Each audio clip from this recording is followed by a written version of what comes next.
साहब, पैसे? अरे पैसे तो दूंगा, लेकिन हाँ शीला, तुमने बहुत मज़े दिए मुझे, और इस सफ़ेद साड़ी में और ज़्यादा मज़ा आया मुझे। मैं इधर अभी किधर आऊँगा ना, तो ज़रूर आऊँगा तुम्हारे पास। बहुत गजब की चीज़ हो तुम। ये जो तुम्हारी जवानी है ना, बहुत पसंद आई मुझे, बहुत पसंद आई। ये रहे तुम्हारे पैसे, फिर आता हूँ। और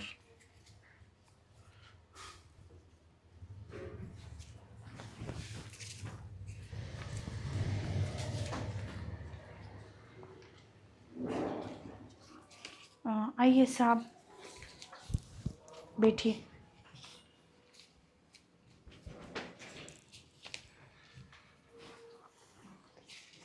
चलिए। हाँ, बैठो।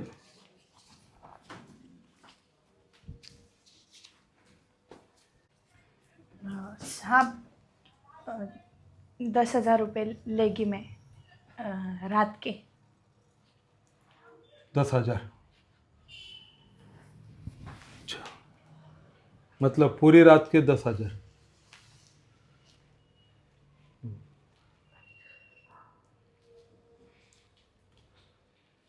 मुझे एक बात बताओ, तुम विधवा हो? हाँ साहब, विधवा हूँ।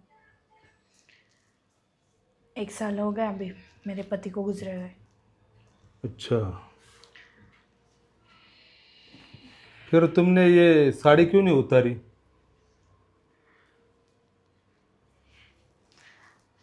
मन नहीं किया बस। अच्छा, मतलब अभी भी तुम्हें तुम्हारे पति की याद आती? हाँ साहब, वो अगर होते तो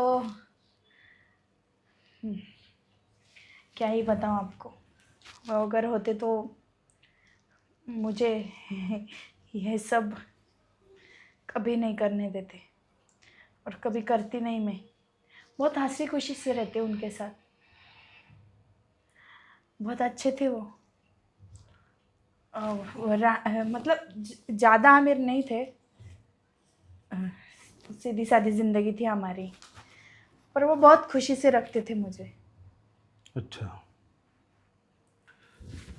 तुम तो पढ़ी लिखी लगती हो, हट्टी कट्टी लगती हो, फिर इस तरह का व्यापार करना ये अच्छा लगता है? पढ़ाई पढ़ाई तो हो ही नहीं सकी मेरी, गरीब घर से थी। अच्छा।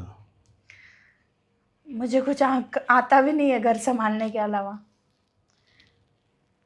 तो जो रास्ता दिखा वो मैंने चुन लिया। पति मरने के बाद सब लोग बस ये सोच रहे थे कि अब इसका कर्जा कौन चुकाएगा। उन्होंने कर्जा लिया था, बहुत 10 लाख का कर्जा लिया था। अगर वो जिंदा होते तो चुका देते वो कैसे भी करके।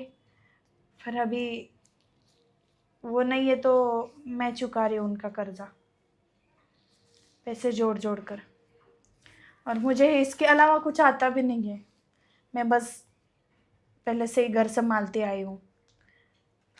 अच्छा, मतलब तुम्हारे पति ने बहुत कर्जा तुम्हारे ऊपर कर दिया था, इसलिए तुम्हें ये काम करना पड़ा, बराबर ना? हाँ साहब। अच्छा, दूसरा भी कोई काम करती तो इतना सारा कर्जा चुका नहीं पाती तुम। समझ गया मैं।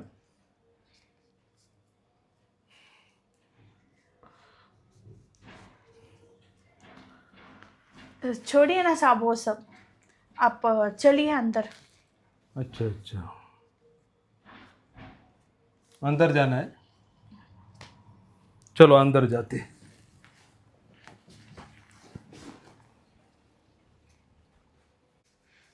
आओ। बैठिए ना साहब, बैठिए।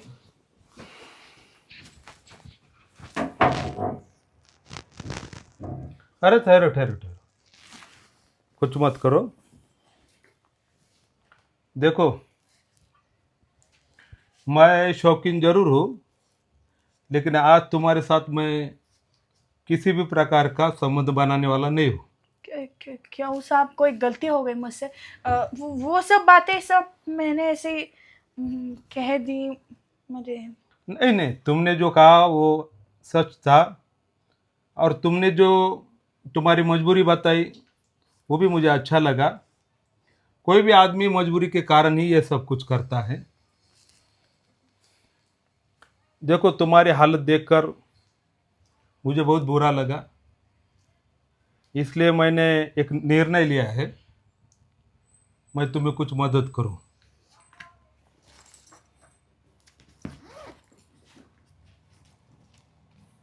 ये चेकबुक है, इधर मेरे साइन है।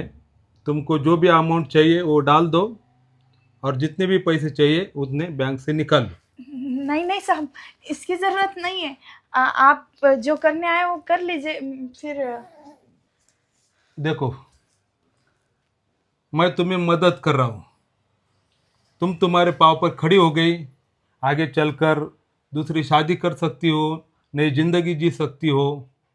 लेकिन ये जो काम तुम कर रही हो, पति गुजर जाने के बाद उसके कर्जे के कारण, ये मुझे कचोट रहा है, अच्छा नहीं लग रहा है, इसलिए मैं तुमको मदद कर रहा हूँ।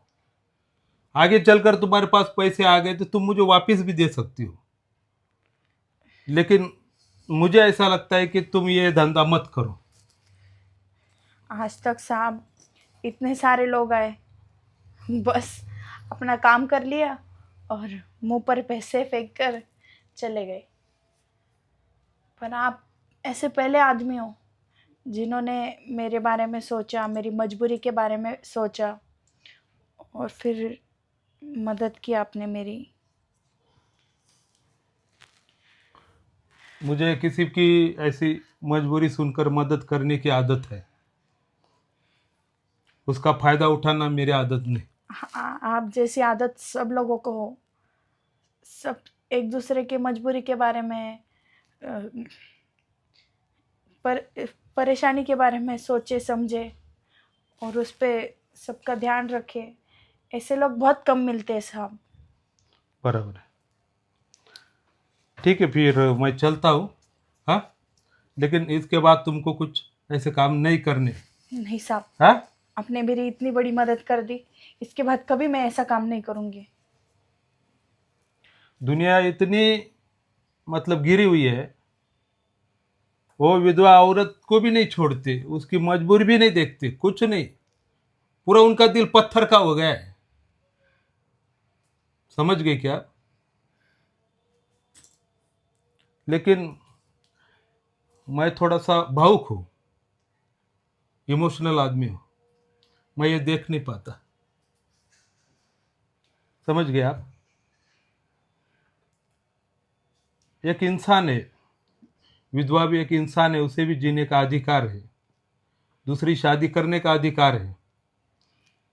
अगर उसको कोई हाथ देगा तो वो बहुत आगे बढ़ सकती है, ये मेरी भावना है। ठीक है, मैं चलता हूँ। धन्यवाद हाँ, साहब। धन्यवाद।